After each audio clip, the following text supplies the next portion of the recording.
So today I wanted to give you 3 steps or 3 tips if you're in a transition in life and you're trying to really figure out how you're going to go from one thing to the next.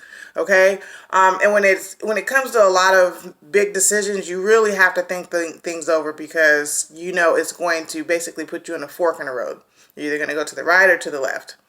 So my 3 tips today are: when it comes to transitioning, we'll just say, for example, if you're going to transition from a regular job to a business where it solely depends just on you, the first thing that you're going to have to do is decide, okay? You're going to have to decide that this is the right step for you. And how I go about making sure that this is the right thing for me to do is I ask myself the question: if I don't make this move, what will I be doing within the next year? Will I be in the same place? Will I have grown as a person? Will I have better friends? Like, what is my situation going to be? And if I feel like I'm not going to be a better person, I'm not going to have grown, then I tell myself it's time to make a move. And this is the move that I'm going to make. Okay? So first step is you have to decide. Second step, you're going to have to commit. I know that seems like a given, right? Because if you're deciding, then you definitely have to commit. But there's a lot of times, myself included, where people have said, oh, I'm going to do X, Y, and Z. And when it came to really committing to the decision, maybe because they didn't have any accountability to hold them to it, they just said, no, I changed my mind. For example, a diet. Oh, I was going to start that diet today, but I cheated, so I'm going to start next week. No accountability, therefore there's nobody to hold you to what you said you were going to do. So I'm going to give you a quick example.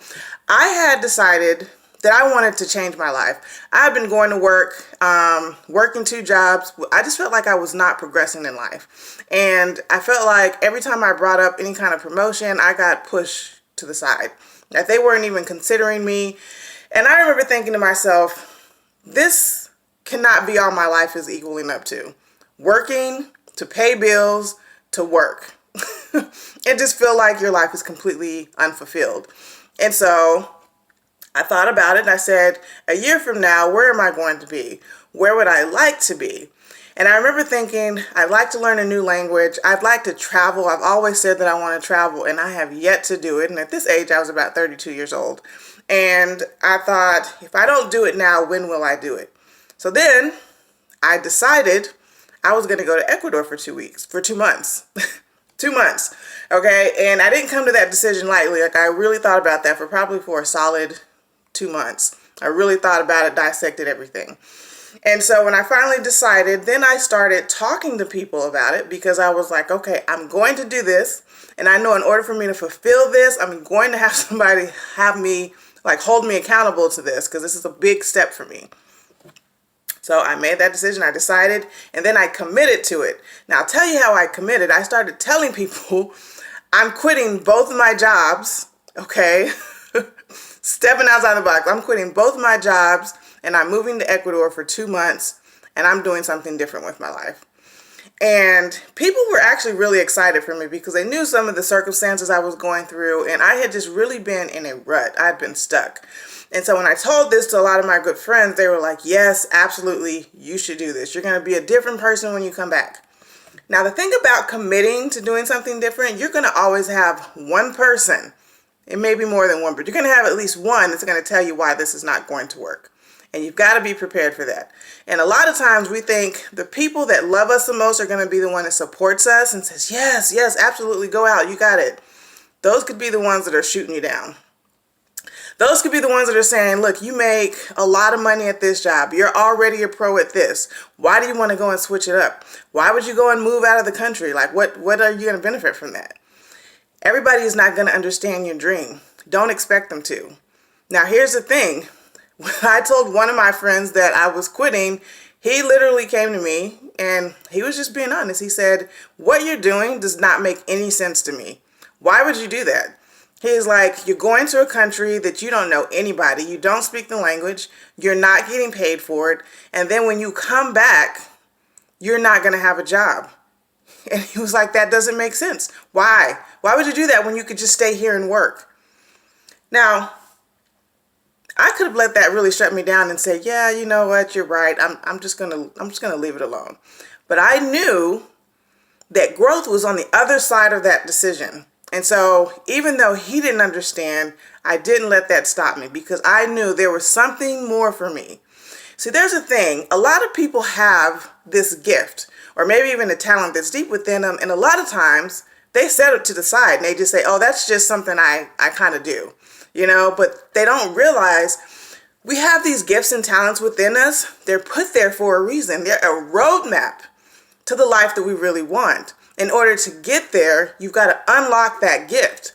And unlocking the gift means you've got to find how to get to it. And a lot of times once we find that gift, we never let it go because we work so hard to find it. And for me, I was searching. I was like, I got to do something different. I know there's more to my life. There's got to be more. So I responded to this guy and I said, you're right. Those things are very valid comments and concerns. I said, but since I know you'll be here when I get back, I'm going to tell you how I've changed. Okay. So when I get back, we'll have another conversation.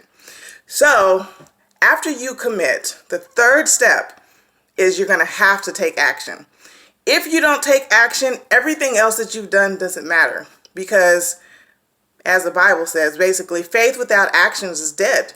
If you're doing all this talking and you're not doing any moving, well, how is that really helping your situation? You're basically just wishing, right? So in order for me to start taking action, I started fundraising. I started talking to groups of people, like whoever would listen. I would say, hey, I'm a dancer. I dance at church. Could I come and do a dance? Maybe, like 2 or 3 dances.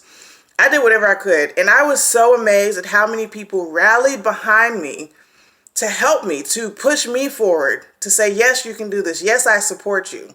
Okay. So it's not going to be everybody. Don't think everybody's going in the same direction. Sometimes you're going to take a different road from the friends that you grew up with. Everybody's not meant to go with you where you're going.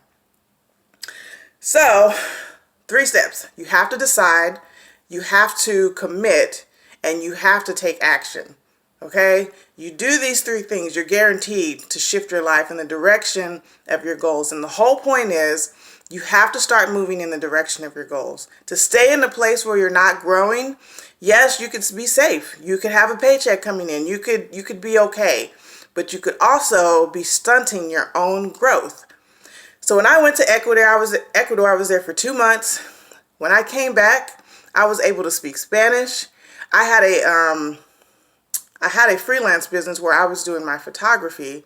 I was able to do my photography full time. Okay, I no longer had to go back to this job or jobs that I hated. That was paying me nothing. Okay, I was really wasting my time with those jobs. However, I was on such a different level in my mind because I stepped out that I was elevated. Okay, I want you to really think about this because once you step out and you figure out there's something that unlocks in you that says, hey, I can do this. I can do more than what I actually thought I could do. And that's when I realized I had other gifts and talents that were in me that I was not utilizing. So when I got back, I said, well, if I could raise $3,000 in 2 months, I can live off my gifts and talents. And guess what? I started living off my gifts and talents. Anything is possible if you believe. That's the key. It doesn't matter if your mom believes, if your cousin believes, if your best friend. If they don't believe, it doesn't matter. What matters is what you're telling yourself. Okay?